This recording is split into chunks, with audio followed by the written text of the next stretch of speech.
Hello students, welcome you all to this session.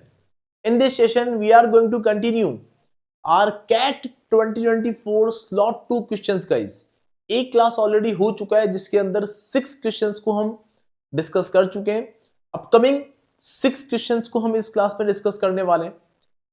तो video को like कर लें गाइस, क्योंकि कंप्लीट फॉर्म में बहुत सारा कंटेंट मैं आपको दे चुका हूं और देता रहूंगा up to your CAT exam guys. और जो भी हेल्प हो सकती है यूट्यूब पर, हर एक हेल्प मैं आपकी करने वाला हूं गाइस. तो चैनल को सब्सक्राइब कर लें, वीडियो को लाइक कर लें और कमेंट जरूर किया करें वीडियोस के ऊपर. तो बिना समय खराब किए शुरुआत करते हैं स्टूडेंट्स नेक्स्ट क्वेश्चन का. फर्स्ट क्वेश्चन जो इस क्लास का होने वाला है, ये आपको पूछा गया था कैट 2024 स्लॉट 2 में. काफी अच्छा क्वेश्चन है गाइस. देखिए स्टूडेंट्स, अलजेब्रा के क्वेश्चन बहुत इजी भी पूछे गए थे. और देखो, हर साल जो आपको अलजेब्रा पूछा जाता है, अगर आपने अलजेब्रा को कंप्लीट फॉर्म में कवर किया है तो ये क्वेश्चंस आपके थोड़े ज्यादा डूएबल बन जाते हैं कई बार, क्योंकि अर्थमेटिक में बहुत बड़ी बड़ी लैंग्वेज कई बार दे दी जाती है. हाउएवर 2024 में तो बहुत इजी था, लेकिन फिर भी आप जब रिसेंट ईयर के पेपर देखेंगे तो अलजेब्रा के क्वेश्चन आपको थोड़े डायरेक्ट दिख जाएंगे, लेकिन अर्थमेटिक के क्वेश्चन में आपको लगेगा कि बहुत टफ क्वेश्चन दे दिया या उन पर्टिकुलर 40 मिनट में नहीं हो पाया. इसीलिए हर क्लास में कहता हूं, इस क्लास में भी कह रहा हूं कि ज्योमेट्री, अलजेब्रा, इन पर भी पूरा फोकस करें. अर्थमेटिक को अपनी स्ट्रेंथ बनाना है, लेकिन ज्योमेट्री और अलजेब्रा को भी बहुत ही कंप्लीट फॉर्म में कवर करना है. सारे कॉन्सेप्ट का सफिशिएंट प्रैक्टिस करना है. तो शुरुआत करते हैं students. This is the first question of this class. If x plus 6 root 2 is to the power 1/2, 1/2 मतलब अंडर रूट की बात हो रही है, माइनस x माइनस 6 रूट 2 की पावर 1/2 इक्वल टू 2 रूट 2. तो आपको x का वैल्यू बताना है.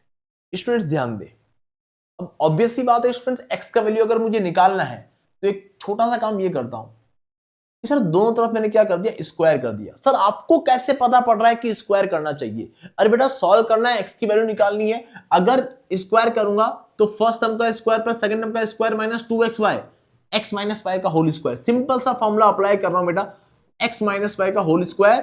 तो ऑब्वियस सी बात है कि फर्स्ट टर्म का स्क्वायर आएगा, सेकंड टर्म का भी स्क्वायर आएगा, मतलब अंडर रूट और अंडर रूट हट जाएंगे, बोलो हाँ या ना. इसीलिए मुझे स्ट्राइक हुआ कि होल स्क्वायर करना चाहिए दोनों तरफ. इतनी छोटी प्रॉपर्टी में अप्लाई करने वाला हूं. क्लियर? तो अगर मैं इधर होल स्क्वायर करता हूं तो under root x plus 6 root 2, तो एक्स प्लस 6 रूट 2 बना, प्लस एक्स माइनस 6 रूट 2 बना, minus twice of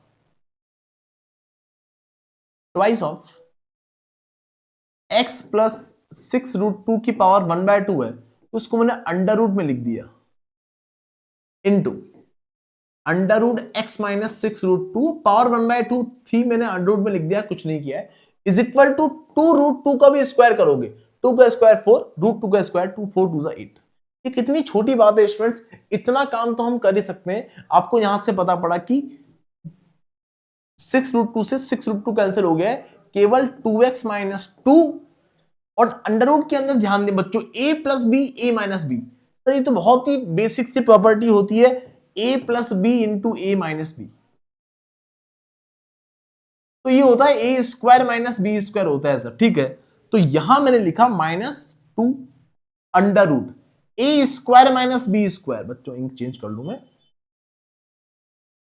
under root के अंदर एक्स स्क्वायर माइनस 6 रूट 2 का स्क्वायर, 6 का स्क्वायर 36, रूट 2 का square 2, 36 2 72 is equal to what guys, 8. आप बोलोगे सर एक काम करो, छोटा सा सर, हमें बात समझ में आ चुकी है, कोई दिक्कत वाली बात ज्यादा लग नहीं रही है. फिर भी देखो, ये सब 2 मैंने कैंसिल कर दिया, 2 कॉमन लेके कैंसिल किया, ये 4 बचा. क्लियर? आप अल्टीमेटली क्या बोलने वाले हैं गाइस, एक काम करिए सर, x माइनस 4 को मैं इधर ले आया, is equal to under root x square minus 72. तो अब ये क्या बेसिक एल्जेब्रिक आइडेंटिटी का के क्वेश्चन जो सॉल्व कर रहे हैं हम, इसके अंदर आपको इतनी सी बात स्ट्राइक होती है क्या कि सर दोनों ओर स्क्वायर करो. दोनों ओर स्क्वायर करने से होगा क्या सर, मैंने इधर भी स्क्वायर कर दिया, इधर भी स्क्वायर कर दिया, तो इधर तो अंडर रूट हट जाएगा, केवल एक्स स्क्वायर बचेगा, इधर भी एक्स स्क्वायर बनेगा. एक्स स्क्वायर से एक्स स्क्वायर कैंसिल हो जाएगा। खोल के देखिए, इसी फॉर्मूले से ओपन किया, फर्स्ट टर्म का स्क्वायर प्लस सेकंड टर्म का square minus twice of first term into second term, तो लिख दूं 8x लिख दूं guys, minus 8x is equal to x square minus 72। अब देखो एक्स स्क्वायर से एक्स स्क्वायर कैंसिल, माइनस 72 को इधर लाऊंगा, 16 plus 72 88 is equal to minus 8x को मैंने इधर ट्रांसफर किया, 8x बना, तो x इक्वल टू बनता है 11, और यही आपका करेक्ट आंसर था students. x equal to 11 is the correct answer for this question. तो बेसिक, इतनी बेसिक प्रॉपर्टी पे कितना अच्छा क्वेश्चन फ्रेम करके दिया है स्टूडेंट्स। ऐसे कई सारे क्वेश्चन हम हमारी अलजेब्रा की सीरीज में कर चुके हैं। अभी तक अगर आपने अलजेब्रा की सीरीज को कवर नहीं किया है तो कवर कर ले, यूट्यूब पर अवेलेबल है वो अलजेब्रा की series. Okay, let's move to the next question guys. बहुत ही शानदार क्वेश्चन, मैं चाहूंगा कि वीडियो को पॉज करके आप ट्राई करें इस क्वेश्चन को सॉल्व करने का।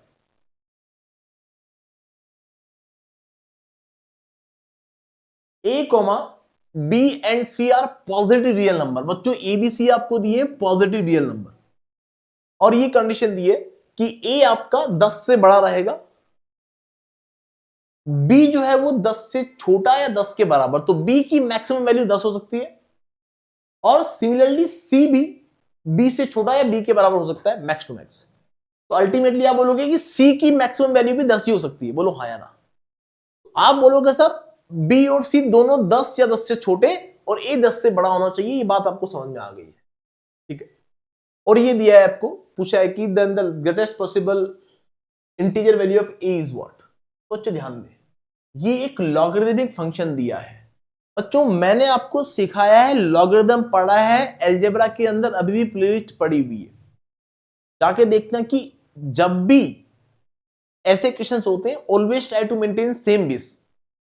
पहली प्रॉपर्टी जो आपको, पहला जो कहें कि मैथमेटिकल स्टेप जो आपका लॉगरिदम के क्वेश्चन में होना चाहिए वो ये होना चाहिएगा, इसकी सेम बेस मेंटेन करने का ट्राई करें, क्योंकि सेम बेस अगर है तो ही आपकी सर्टेन प्रॉपर्टीज अप्लाई होती है। तो एक काम करता हूं सर, यहां मुझे 2 दिख रहा है, यहां मुझे 8 दिख रहा है, तो लॉग बेस 8 को मैंने लिखा 2 cube A plus B divide by log base 2 और सी। तो क्या ये छोटी सी प्रॉपर्टी पता है, जो भी प्रॉपर्टी यूज आएगी मैं लिखता जाऊंगा आपके लिए स्टूडेंट्स। ये प्रॉपर्टी तो पता ही है ना कि log a की पावर n और b की पावर m जो होती है वो m upon n log a भी बन जाती है। उसी प्रॉपर्टी से यहां 1 है और यहां 3 है, तो क्या 1/3 में बाहर ले लूं स्टूडेंट्स? ठीक है, ये प्रॉपर्टी में यूज देने वाला हूं, इसको मिटा रहा हूं यहां से, मैं स्टूडेंट लिख लें आप। तो आप बोलोगे सर अल्टीमेटली 1/3 बाहर आ गया, तो यहां बनता है sir log base 2 a plus B divide by log base 2c। ठीक है, 1/3 को आप पूरा 1/3 ऐसा लिख लें, कोई दिक्कत वाली बात नहीं है, 1/3 ऐसा लिख लें, ठीक है ना। और सिमिलरली यहां भी ने क्या कर दिया students, log 3 cube a minus B था, और यहां कितना था स्टूडेंट्स, अपॉन में log बेस 3c था। तो क्या यहां भी यही प्रॉपर्टी अप्लाई करके, यहां 1 है और 3 है, तो 1 और 3 बाहर आ गए स्टूडेंट्स, 1/3 ऊपर बना log base 3 a minus B, और यहां बना log बेस 3। अब एक बहुत ही अच्छी प्रॉपर्टी स्टूडेंट्स कि log बेस ए बी को मैं लिख सकता हूं log base C B upon log base C A. ये प्रॉपर्टी आपको पता होनी चाहिए स्टूडेंट्स। तो उसी प्रॉपर्टी का यूज करके क्या मैं इसको लिख सकता हूं कि 1/3, बच्चों it is not equal guys, it is not equal, it is plus only, is equal to 2/3 दिया है, और ये भी आपको 2/3। बच्चों क्या सभी के अंदर 3 आपको दिख रहा है, मतलब 1/3 कॉमन लूंगा तो 3 कैंसिल हो जाएंगे, बोलो हाँ या ना। तो अल्टीमेटली उस प्रॉपर्टी से मैंने लिखा क्या बच्चों, log base C A plus B, log base C A plus B plus again log base C A minus B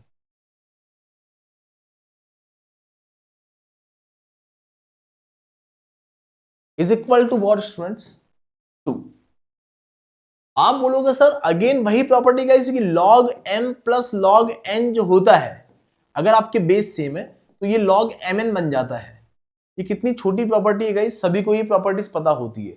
यहां अगर बेस सेम है गाइस तो आप बोलोगे log base c a plus B into A minus B करिए sir, a plus B into A minus B कर दीजिए, तो आपको पता पड़ा कि a plus B A minus B, A square minus B square बन जाएगा इक्वल टू 2। तो यहां से हम बोलेंगे सर कि log base c A square minus B square equal to 2, तो आप बोलेंगे A square minus B square must be equal to C की पावर 2 सी स्क्वायर, तो ए स्क्वायर इक्वल टू आया B square plus C square. ये बात आपको समझ में आती है? बोलो हाँ। आपको चाहिए ए की मैक्सिमम पॉसिबल वैल्यू, तो ए आपका मैक्सिमम कब होगा? जब बी और सी या बी स्क्वायर और सी स्क्वायर मैक्सिमम होगा। तो बी की जो मैक्सिमम वैल्यू पॉसिबल है वो कितनी पॉसिबल है? 10 पॉसिबल है। यही तो कंडीशन थी सर कि बी या तो 10 से छोटा है या फिर 10 के बराबर है। इसका मतलब बी की मैक्सिमम वैल्यू 10 हो सकती है और सी की मैक्सिमम वैल्यू बी हो सकती है, मतलब 10 ही हो सकती है। तो आपने कहा सर अगर ए की मैक्सिमम वैल्यू चाहिए तो बी और सी की मैक्सिमम वैल्यू यहां प्लेस करिए, तो A square equal to what? 10 square plus 10 square.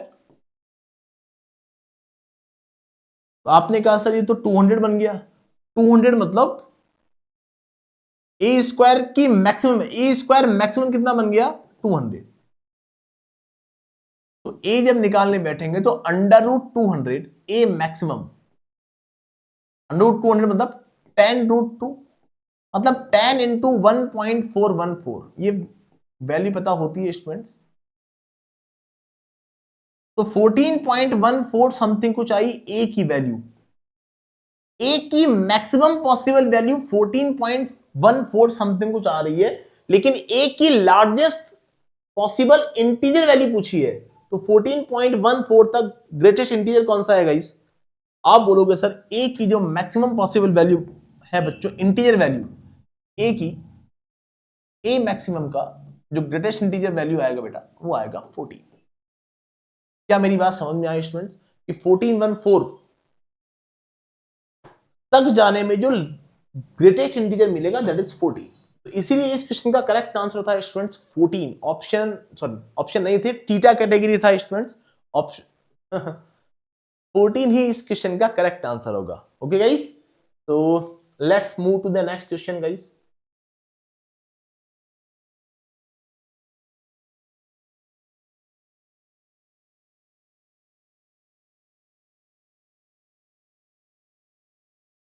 Super amazing question guys. मैं आपको पूरी अलजेब्रा की क्लास में जब अर्थमेटिक पढ़ाता हूं तब भी, जब ज्योमेट्री पढ़ाता हूं तब भी कहता हूं कि क्वाड्रेटिक बहुत इंपॉर्टेंट है। क्वाड्रेटिक से आपको एक या दो क्वेश्चन मिल जाते हैं आपके स्लॉट के अंदर, तो क्वाड्रेटिक को आप इग्नोर नहीं कर सकते हैं। क्वाड्रेटिक इक्वेशन आपको कंप्लीट फॉर्म में कवर करना है, स्क्रैच लेवल से the most advance level cover करना है इस टॉपिक में, बिकॉज यहां से आपको क्वेश्चन मिलना ही मिलना है। ओके, और मिला भी है स्टूडेंट्स।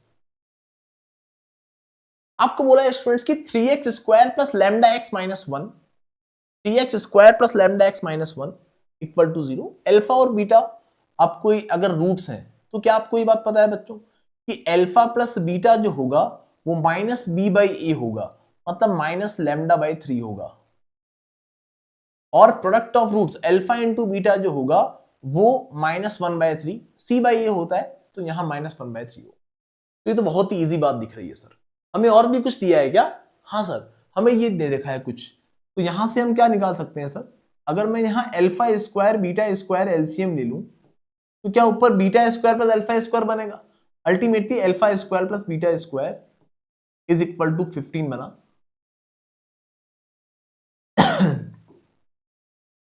क्या अल्फा इंटू बीटा आपको पता है -1/3 है सर, तो अल्फा इंटू बीटा का होल स्क्वायर इक्वल टू 15 बना।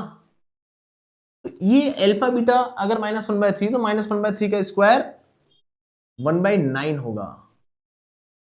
Ultimately alpha square plus beta square कितना मिलता है सर? 15 इंटू 1/9। तो आप बोलोगे सर ये बना 5/3। इतनी छोटी बात है सर, 5/3 यहां बनता है। मेरी बात समझ में आ चुकी alpha square plus beta square. हमें निकालना क्या है सर? हमें निकालना पड़ेगा बच्चों alpha cube plus beta cube का होल स्क्वायर। बच्चों बात ध्यान से समझना, alpha cube plus beta cube का भी निकालना है होल स्क्वायर। ये फॉर्मूला तो बच्चा बच्चा जानता है सर, ये होता है alpha plus beta, alpha square plus beta square minus alpha beta. बोलो हाँ या ना? तो इस पूरे का क्या करना पड़ेगा? होल स्क्वायर भी करना पड़ेगा। ये बात भी हमें समझ में आती है, ठीक है सर? तो आप कहेंगे सर हमें alpha square plus beta square की एग्जैक्ट वैल्यू पता है 5/3, हमें अल्फा बीटा की एग्जैक्ट वैल्यू पता है -1/3। केवल और केवल हमें क्या निकालना बाकी रह गया है सर? हमें अल्फा प्लस बीटा निकालना बाकी रह गया है।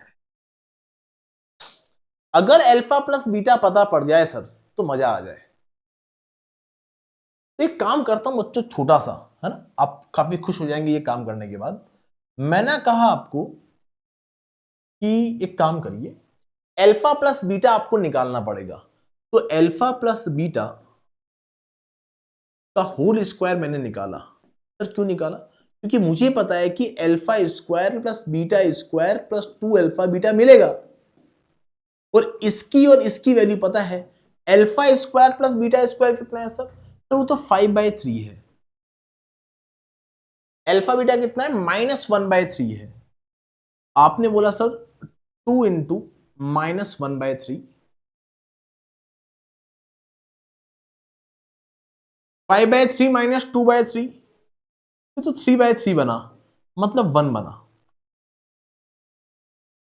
मतलब अल्फा प्लस बीटा की जो वैल्यू आएगी, अल्फा प्लस बीटा का होल स्क्वायर जो आया है सर, वो आया है 1। मतलब अल्फा प्लस बीटा कितना आया है स्टूडेंट्स? +-1 आया। अब चाहे तो +1 रखो चाहे -1 रखो, स्क्वायर करना पड़ेगा तो 1 ही बन जाएगा। बोलो हाँ या ना? आपने कहा सर ये तो बहुत इजी बात बन गई, अल्फा प्लस बीटा की जगह चाहे तो रख दो +-1, लेकिन स्क्वायर करेंगे ना। चलो कोई बात नहीं, -1 ले लो, या -1 लोगो तो भी +1 बन जाना है, +1 लोगो तो भी +1 बन जाना है। तो ultimately 1 into alpha plus beta का square, sorry alpha square plus beta square, वो कितना है? 5/3 माइनस अल्फा बीटा कितना है? -1/3। तो बच्चों ध्यान दें, प्लस माइनस की गलती ना कर दें। इसका क्या निकालना पड़ेगा? स्क्वायर निकालना पड़ेगा। तो आपने कहा सर 1 होता है, ये तो 1 का स्क्वायर 1 ही बनेगा, -1 होता तो भी उसका स्क्वायर 1 ही बनता। इंटू 5/3 + 1/3 तो 6/3 बना, मतलब वो 2 बना, और 2 का स्क्वायर 4 होता है। अल्टीमेटली सॉल्व करने पर हमारा आंसर बनता है ऑप्शन सी। तो क्वाड्रेटिक के इतने अच्छे कॉन्सेप्ट मैंने आपको पढ़ाए हैं स्टूडेंट्स। एक भी क्वेश्चन, चाहे अलजेब्रा हो, चाहे ज्योमेट्री हो, चाहे अर्थमेटिक हो, हमारे कॉन्सेप्ट से बाहर कुछ नहीं पूछा गया था कैट 2024 से। तो आई होप गाइस ये क्वेश्चन आपको क्रिस्टल क्लियर है। Let's move to the next question.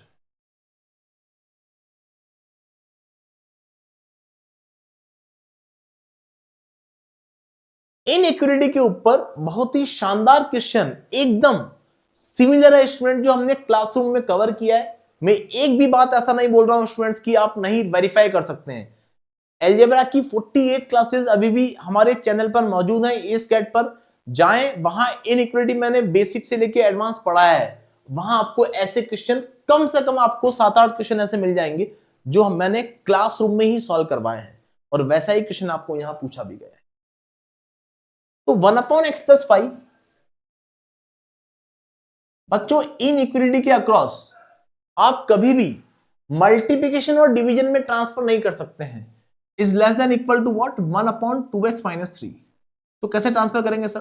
अब हमेशा प्लस माइनस में ट्रांसफर करेंगे। 1/x+5 -1/2x-3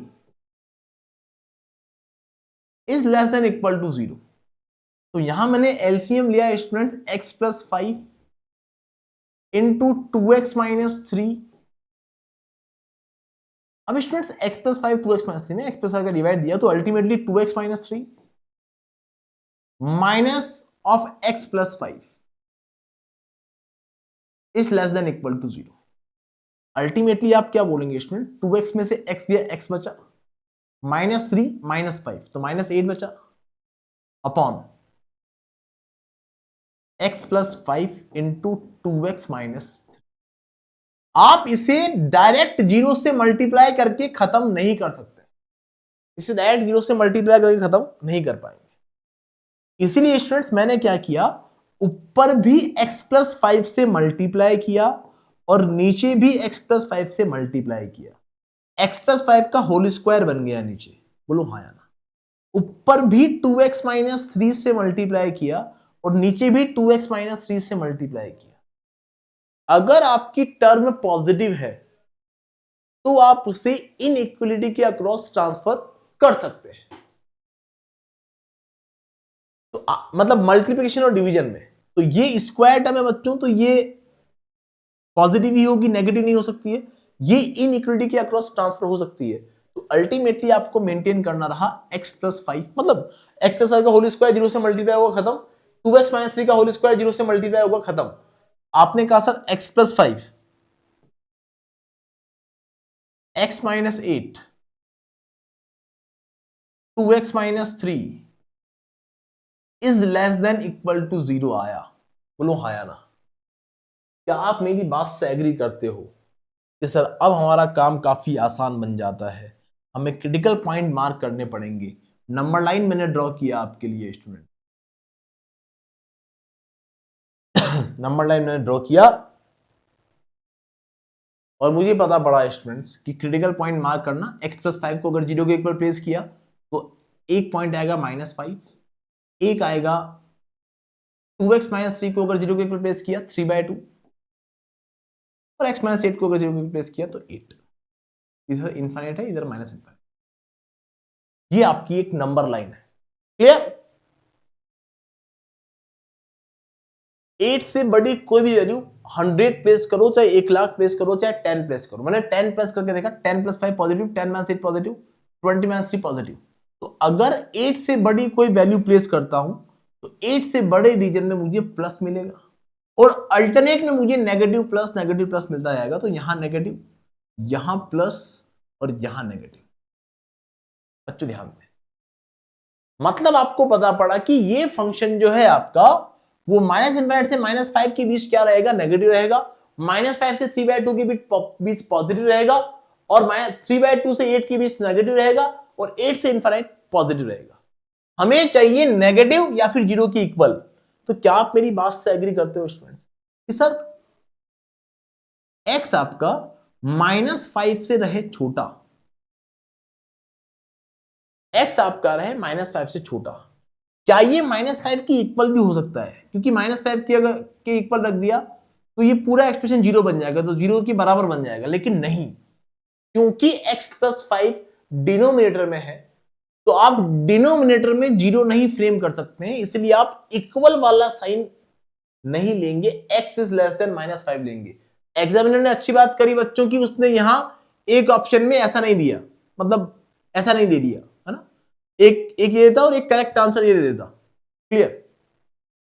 तो बच्चे गलती कर देते, इसलिए x इज लेस देन -5 लेंगे आप, और x आपका 8 से छोटा हो लेकिन 3/2 से बड़ा हो। आप बोलोगे सर 3/2 की इक्वल भी नहीं हो सकता, बिकॉज x को आपने 3/2 के इक्वल प्लेस कर दिया तो डिनोमिनेटर में 0 बन जाएगा, बोलो हाँ या ना।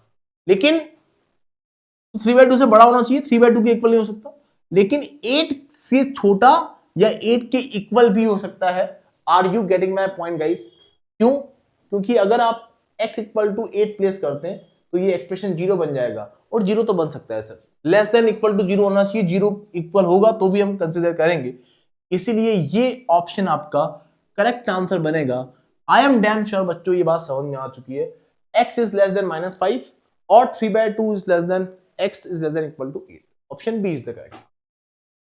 ऐसे कई सारे क्वेश्चंस मैंने आपको करवाए हैं, ऐसे क्वेश्चंस पे अच्छी कमांड अगर आपको करनी है तो नो डाउट आप इस कैट के जो mission I am possible batch हमारा चल रहा है वहां ज्वाइन हो जाइए। और अगर वहां नहीं भी होना है आपको तो YouTube पर मैंने आपको पढ़ा रखा है स्टूडेंट्स, ये टॉपिक वहां से आप कवर कर सकते हैं। आई गारंटी यू गाइस कि आप किस तरह क्लियर होंगे इस टॉपिक के सभी कॉन्सेप्ट्स के अंदर।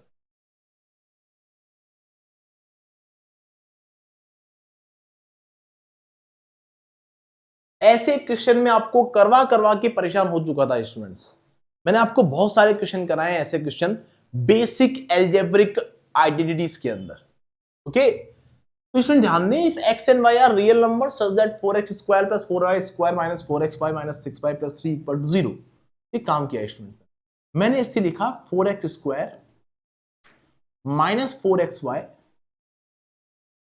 और देखो स्टूडेंट ये 4xy और ये x स्क्वायर है, तो अगर मैं यहां पे y स्क्वायर बना लूं केवल और केवल, तो क्या 4y स्क्वायर था मेरे पास, बचा क्या बच्चों 3y square minus 6y plus 3 equal to 0।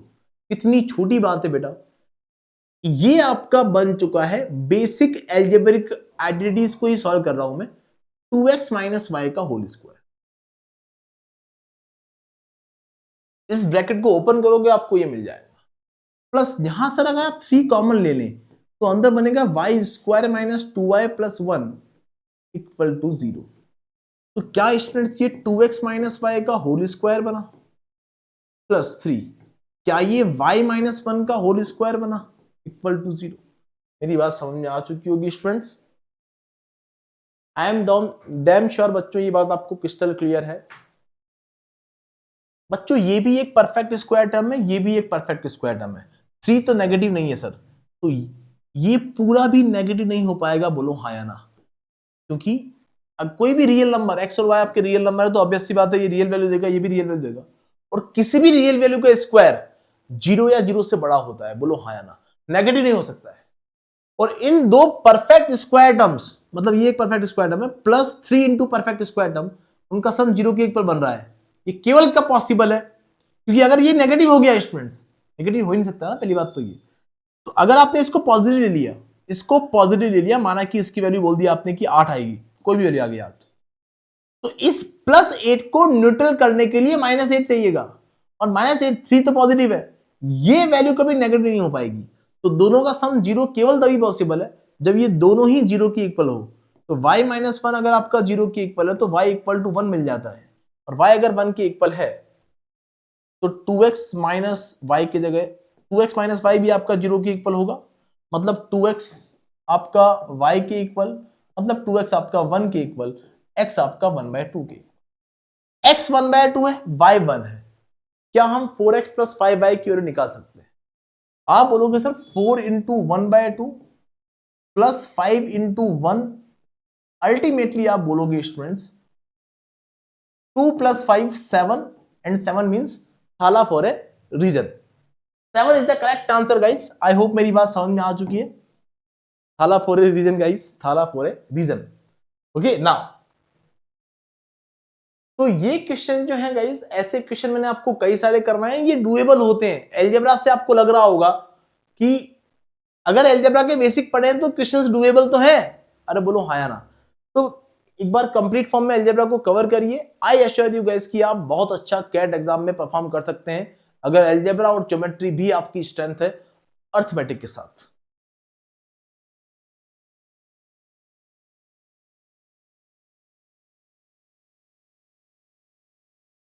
चलते हैं स्टूडेंट्स नेक्स्ट क्वेश्चन पर। Amal and Vimal together can complete a task in 150 days, मतलब अमल और विमल 150 डेज में काम पूरा कर लेंगे, while Vimal and Sunil together, Vimal और सुनील कर लेंगे 100 डेज में। तो जैसे हमें ये बात पता पड़ती है, हम बोलते हैं कि टोटल वर्क होगा 300, तो 1 डे वर्क होगा अमल प्लस विमल का 300 by 150 to 300 by 100 3, that's it. मतलब a प्लस बी पता है, v प्लस एस पता है। आपको बोला है students Amal start working on the task and work for 75 days, केवल वो 75 डेज तक ही काम करेगा। मैंने अमल का 1 डे वर्क ए माना स्टूडेंट्स, तो 75 डेज में वो 75 ए वर्क कर लेगा, बोलो हाँ या ना।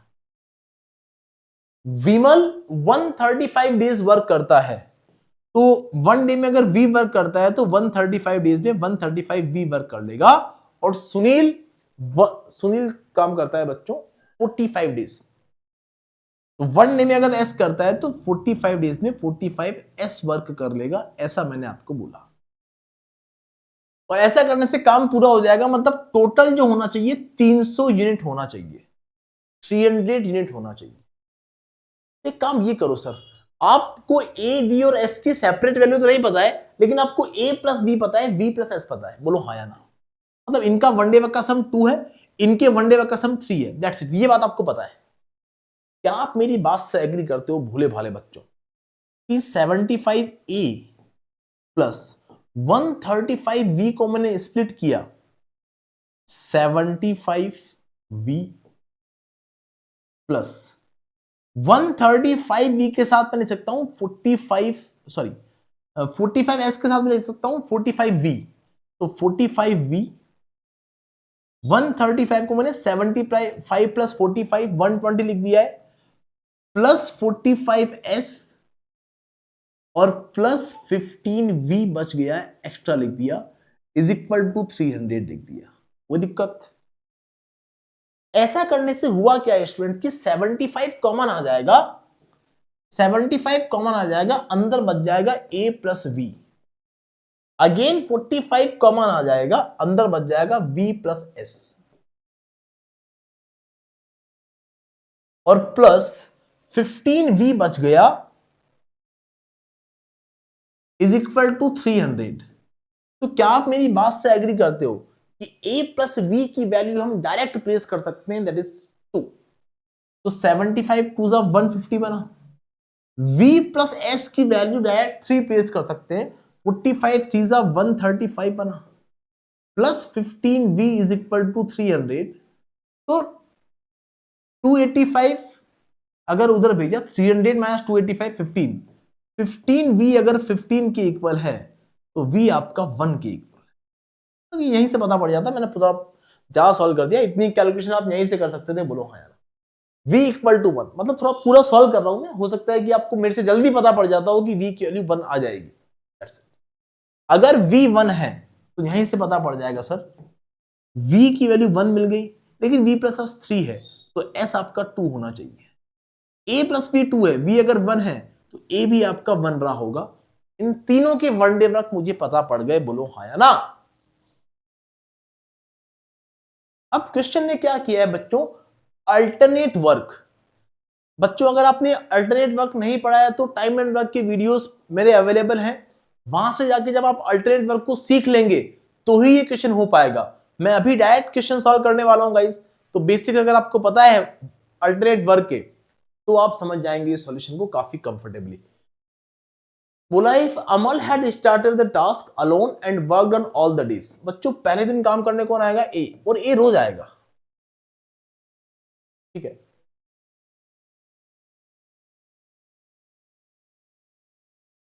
विमल had worked on every second day. Vimal करता है, ये तो रोज काम करता है, मतलब second day A plus B काम करेंगे। थर्ड डे कौन आएगा, Sunil had worked on every third day. बच्चों थर्ड डे वी नहीं आएगा, अब सुनील आएगा, तो third day A plus S काम होगा, बोलो हाँ यार। अगले दिन वापस कौन आएगा बच्चों, ध्यान देना, अगले दिन आएगा, एवरी थर्ड डे सुनील आएगा, एवरी सेकंड डे विमल आएगा। नेक्स्ट डे काम करने कौन आएगा स्टूडेंट्स, सर नेक्स्ट डे काम करने आएगा ए प्लस वी। सर फिर अगले दिन कौन आएगा, सर सुनील तो हर थर्ड डे आएगा, विमल हर सेकंड डे आएगा, तो देखो वी आया था, फिर एक दिन नहीं आया, फिर अगले दिन आ गया। अगले दिन केवल ए काम करने आएगा, और फिर कौन आएगा बच्चों, अब बच्चों सुनील का भी तीसरा दिन है और विमल का भी दूसरा दिन है, तो अब ये ए प्लस बी प्लस एस काम करने आएंगे, बोलो हाँ यार। यहां से आपको पता पड़ता है सर कि ये 6 दिन का पैर बन रहा है, बोलो यस और नो। अब ये वापस रिपीट हो जाएगा, अगले दिन कौन आएगा बच्चों, ए आएगा, फिर ए प्लस बी आएगा, फिर ए प्लस एस आएगा, फिर अगेन ए ही आएगा, सॉरी ए प्लस बी आएगा, फिर ए ही आएगा, फिर ए प्लस एस प्लस बी आ जाएंगे। तो ये आपका एक 6 दिन का पैर बनता जाएगा, बोलो हाँ या ना। यही रिपीट होता रहेगा, बोलो यस और नो, जब तक काम पूरा नहीं हो जाता यही रिपीट होता रहेगा। आई होप मेरी बात समझ में आ चुकी। तो एक काम करते हैं सर, पहले दिन ए का कितना है 1 1 और 2, S2 है बस। तो यहां 1 काम होगा, यहां 2 काम होगा, यहां 3 काम होगा, यहां 2 काम होगा, यहां 1 काम होगा, और यहां 1 + 2 + 1 4 काम हो जाएगा। बोलो हाँ यार। तो 6 दिन के पैर में जो काम कंप्लीट हो रहा है स्टूडेंट्स, को कितना काम हो रहा है 6 + 7 13 यूनिट काम हो गया है। बोलो हाँ या ना। 13 यूनिट काम हो जाता है, 6 दिन में हो रहा है वर्क 13 यूनिट। लेकिन अगर आपने बेसिक नहीं भी पढ़ा है स्टूडेंट, तो मैं आपको समझा देता हूं, चलो कोई बात नहीं, ठीक है। 13 वर्क हो जाएगा कितने दिन में 6 दिन में।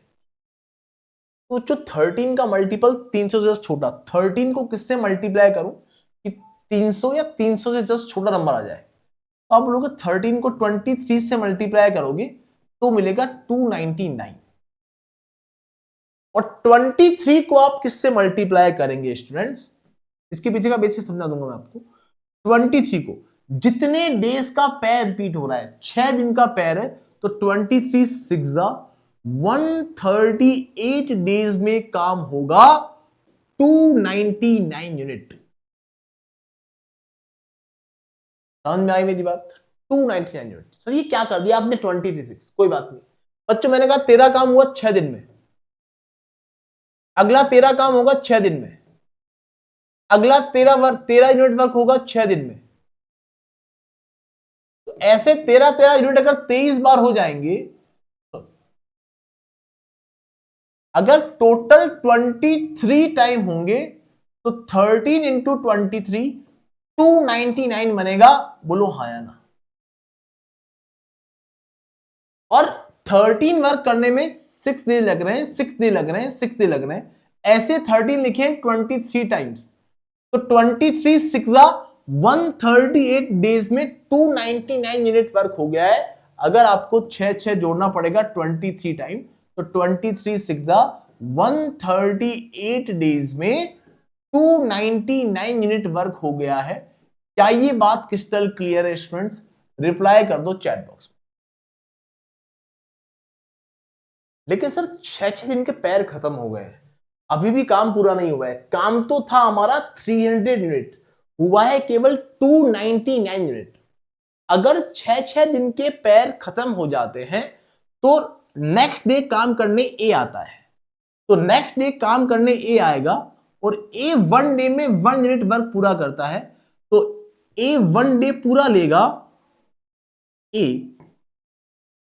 1 डे पूरा लेगा और काम खत्म कर देगा। बोलो हाँ या ना। 1 यूनिट काम कर देगा, मतलब आपका टोटल काम 300 यूनिट पूरा हो चुका है, और आपके टोटल डेज जो लग चुके हैं वो लग चुके हैं 139 डेज। तो जिन्होंने भी टाइम एंड वर्क को मुझसे पढ़ा है और अल्टरनेट वर्क अगर आपने पढ़ा है, तो ये क्वेश्चन आपके लिए डूएबल था स्टूडेंट्स। बहुत अच्छे क्वेश्चन आपको पूछे गए थे स्लॉट 2 के अंदर, उनमें से ये क्वेश्चन था गाइस।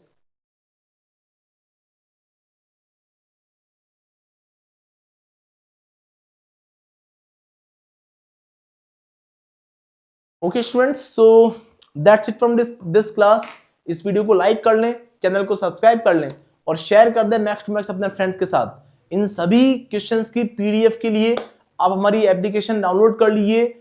सारे क्वेश्चंस के आगे आपको उसका वीडियो सॉल्यूशन मिल जाने वाला है, उसी पीडीएफ के अंदर आपको कंप्लीट वीडियो सॉल्यूशंस भी मिल जाने वाले हैं। So that's it from today's class. We are going to meet in the next class with some more amazing questions and concepts. Till then, bye bye, take care. Thank you so much, guys.